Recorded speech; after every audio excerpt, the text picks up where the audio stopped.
लकड़ी तो बड़ी बड़ी इसकी सोफे की। एक क्वेश्चन देख लो बहु, मैं तो क्वेश्चन देख लो। एक व्यक्ति 5500 रुपये में 2 मोबाइल खरीदता है, ऐसे क्वेश्चन बड़े आते हैं। एक मोबाइल पर 10% का लॉस, यानी जो मोबाइल फर्स्ट है, मोबाइल सेकंड 2 है, इस पे 10% का लॉस, मतलब 90% बचा। दूसरे पे 8% का लाभ, मतलब 108% हो गया। लाभ तो यही होगा। बेचा, दोनों मोबाइल का विक्रय मूल्य समान है, दोनों का इक्वल है, याद रखना।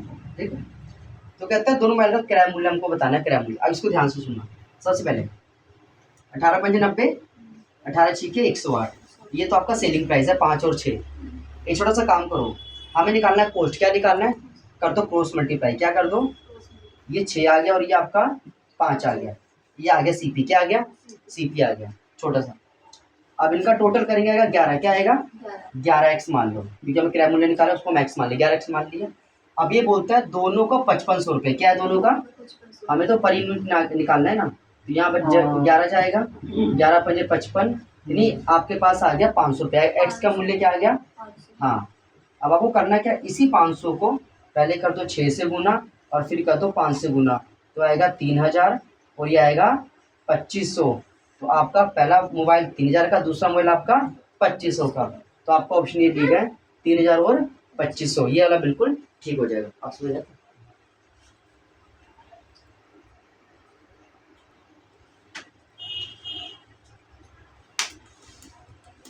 दो वस्तु का समान विक्रय मूल्य पर बेचा गया, इक्वल बेचा गया।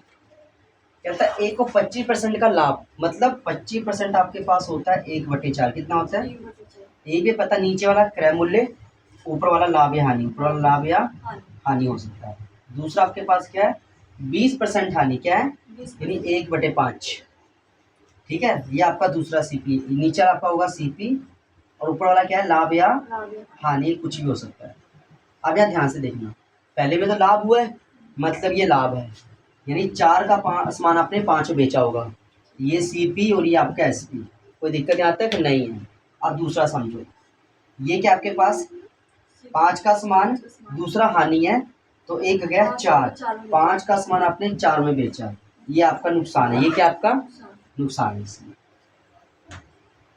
यहाँ तो दिक्कत नहीं है। अब इसको कर ले, इक्वल आ गया क्या? इसको वो करो गुना। एक छोटा सा काम करना है, ये कहता है विक्रय मूल्य समान है। विक्रय मूल्य क्या है? इक्वल। छोटा सा काम करोगे, इसको कर दो 4 से गुना, इसको कर दो 5 से गुना। इक्वल क्या हो जाएगा? ये इक्वल हो जाएगा। 4 चौके 16 और 5 चौके 20, फिर 5 5 25 और 5 चौके 20। अब देखो विक्रय मूल्य तो सेम हो गया आपका। क्रय मूल्य है 41 रुपीज़। क्या आया? और ये आपके पास है 40 रुपये। क्या आया? ठीक है। अब एक चीज़ देखना है, डिफरेंस नुकसान 1 रुपये का। जब भी रुपये हो, क्या हो? रुपये हो, तो कॉस्ट प्राइस को नीचे लिखना होता है, गुना 100। तो ये आपके पास आ गया 100/41। क्या आ गया?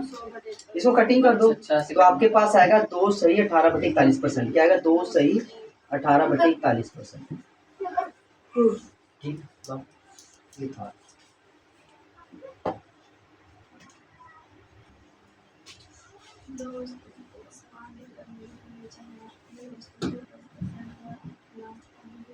दो वस्तुओं को समान विक्रय मूल्य, फिर से देखो हम सेल प्राइस इक्वल कर देंगे। ठीक है, बेचा गया एक वस्तु को 10% लाभ पर और दूसरी को, अब 10% तो 1/10 और दूसरा 25% आपका 1/4। यही होगा। पहले पे लाभ है, 10 का सामान 11 में बेचा होगा, तभी तो लाभ हुआ होगा। दूसरा कहता है नुकसान है। क्या है? अभी ध्यान से सुनना, 4 का सामान 3 में बेचा होगा आपने, तभी तो नुकसान हुआ। आप क्या करो, ये आपका सीपी और ये आपका एसपी, इसको इक्वल करो। ऊपर 3 से गुना, नीचे 11 से। 30 हो गया और ये 33 हो गया। यहाँ 30, यहाँ क्या होगा? इधर 44 हो गया और यहाँ 33 हो गया। अब यहाँ पे एक चीज देखो, ये तो आपका इक्वल है, इसको करोगे 74। क्या आएगा? और इसको जब किया आपने, कितना आया? हाँ 66। कितना आया जी? हाँ जी।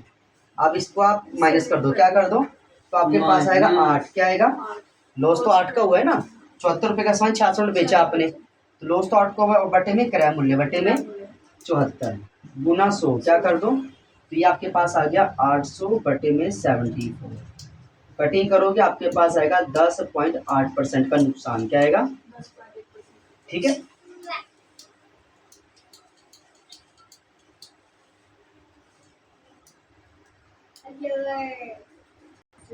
अस्सी लाख ज्यादा नहीं, 80 लाख। हाँ भैया, गुड़िया का सरकारी- कभी करा दो छोड़ सरकार एक काम क्यों नहीं करती भैया? इतना पैसा इकट्ठे ना दे, पेंशन देती रहे यार महीने बुढ़ापे तक। पेंशन तो बेकार है। वो तो मिलती रहती है वैसे भी, पेंशन बेकार है, अरे फिर तो नहीं। रह जाओ, आप काम कर रहे हो। सही बात है, पेंशन की क्या लोड है। करोगे? इकट्ठे पैसे ना ज्यादा हाथ में रहते ना इकट्ठे, चुल्लू मस्ती है मेरे। अच्छा ये देखो ना क्वेश्चन, थोड़े थोड़े मिलते रहे ना बुढ़ापे तक। 15,000 रुपए में एक हॉर्स, एक घोड़ा और एक गाय, एक गाय। गाय खरीदी। गाय घोड़े को 5% हानि पर यानी 95% 5%, और इसको आपने 100%। 110%, कोई दिक्कत नहीं है। और यहाँ पे क्या बोल रहा है, लाभ पर बेचे, इस व्यापार में ना लाभ ना हानि, मतलब यहाँ पे आती कॉमन अमाउंट, यहाँ पे जो लिखना है आपको लिखना है 100, क्या लिखना है, ना लाभ और ना ही हानि।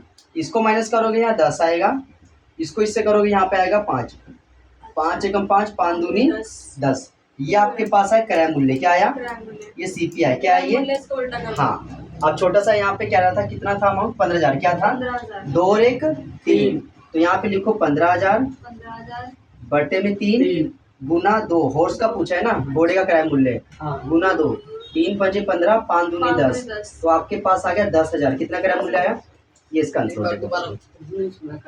मैं बताता हूँ, इम्पोर्टेंट है ये तो अनुपात कैसे आया? ये वाला, सिंपल था। 110 में से 10 गया, 10 बचा, 110 में से 100 गया मतलब 10 बचा, 9500 क्या 5 यहाँ पे आएगा।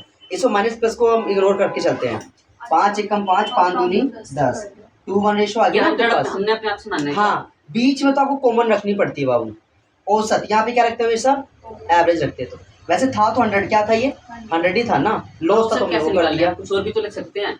नहीं आपने यहाँ पे 100 माना है, क्या माना है यहाँ पे 100 ही माना है ना, आपने शुरू में क्या माना 100 माना था, 100 में से 5 गया, क्या गया, तो 95 बचा। यहाँ पे प्लस किया तो बेस तो आपका 100 ही रहेगा, बेस तो आपका 100 ही रहेगा बच्चे, इस हिसाब से करते पहले एलिगेशन में हमें वो काटा, फिर जिसकी निकाली थी उसको मल्टीप्लाई में किया। जो किया पहले तो वो भी सवाल है।